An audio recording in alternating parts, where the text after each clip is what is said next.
What's going on, guys?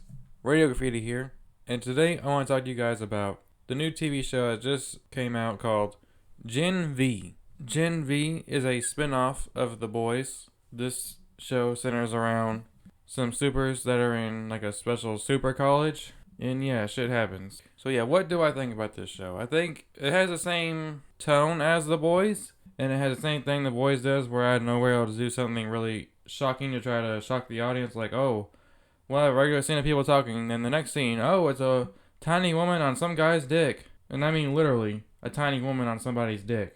Like, she's going up and down somebody's actual penis. They do that kind of stuff for shock value. They did it in The Boys as well. I will say the show did start off with a huge bang. It starts off with our main character murdering her parents on accident because she just figured out she has superpowers. Which is how I think a lot of TV shows kind of should start more often. I don't want them all to start like that because then none of them will stick out. But I like TV shows that kind of, as soon as they start off, they get to the point. They don't waste our time with boring bullshit, trying to set up the world as soon as you get to it. No, find something to hook your audience immediately. And I think this show does that. See, I found that scene very shocking and a great way to start off the show. I'm kind of disappointed that they killed off Clancy Brown in the first episode because I really like that actor. His voice is so fucking cool. He's the guy who voices Mr. Krabs. He also voiced Lex Luthor in the Superman animated series and Justice League animated series. And he was also in John Wick 4, and he's been in other stuff too. But yeah, he's a really good actor. Sucks he's gone so soon. He was like the only actor in the show I've actually recognized. The rest of the show is a bunch of actors I've never seen or heard of my entire life.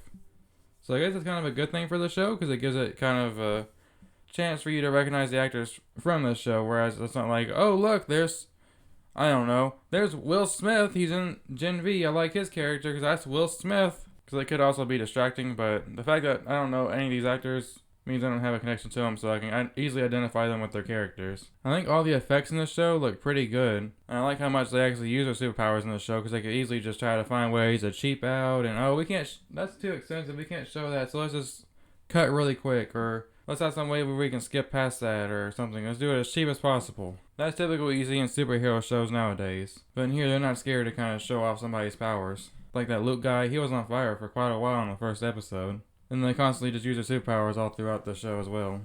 At least for the first 3 episodes. I'm only talking about the first 3 episodes as of right now. I don't know how many episodes they have left, so I can't judge the entire show just based off the first 3 episodes, but I'm just saying what I think so far of what I've seen.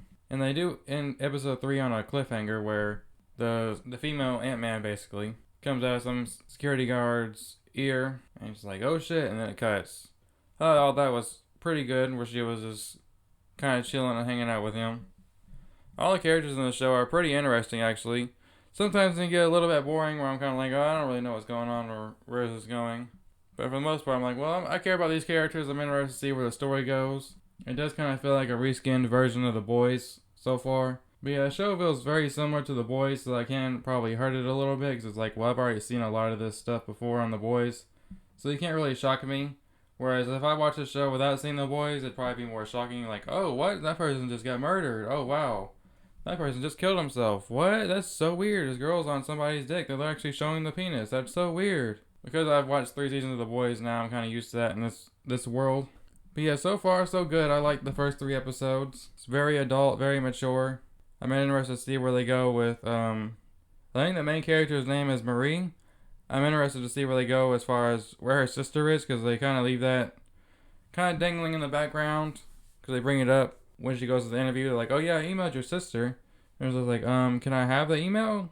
And it turns out she was just kind of just lying. Just try to get her to cry on camera. So, I seem like they're going somewhere with her sister, because we don't see where her sister goes after she kills her parents. So I'm interested to see where that storyline goes. I'm also interested in the whole storyline with Vought basically experimenting on people downstairs. Because of course they are, it's Vought. They're always up to some shady shit. So yeah, only 3 episodes to go off on.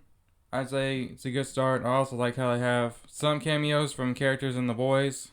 They have the Deep and A-Train show up quite a bit throughout the show. And posters here and there, so it kind of helps you get the idea, oh yeah, kind of reminds you, oh yeah, this is in the same universe as The Boys. Which is one of like the biggest TV shows in the world right now, so of course they're going to keep reminding you over and over.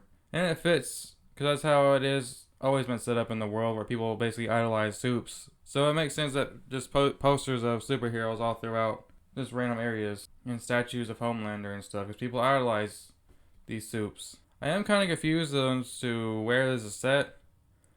Like, as far as the timeline, it can get a little confusing sometimes. I'm like, this takes place after season 3? Because they never show Homelander on the TV, I don't think, or well, they mentioned Starlight, but I don't think they ever showed her. They never show Homelander on the TV or anything, and he's kind of like the biggest soup of them all, so it's kind of weird they haven't showed him before. Maybe they did and I just missed it, but I don't know, that's what makes it kind of confusing. They keep showing the 7, and it's like some characters I don't recognize, or maybe that's just the old ones? I don't know, it's kind of confusing as far as the timeline, but either way, yeah, so far so good. I like the first 3 episodes. I'm interested to see where the show goes. Hopefully they can keep up this hype. So far, I don't think it's as good as The Boys, the first 3 episodes. I think The Boys, the first 3 episodes, was much more intriguing. But it's not to say Gen V is bad or anything. I just don't think it's as good as The Boys as of right now. But that could change. We'll see. That's going to be a hard thing to achieve because The Boys is just so good. It's like the second or third best live-action superhero show ever. So, yeah, hopefully they can top that. But if they don't, it's not a big deal. So what do you guys think about Gen V? Have you watched it yet? Are you gonna watch it, or are you just waiting to binge watch? And people who are watching, do you like what you see so far, or have you already given up on it? Let me know what you think down in the comment section down below.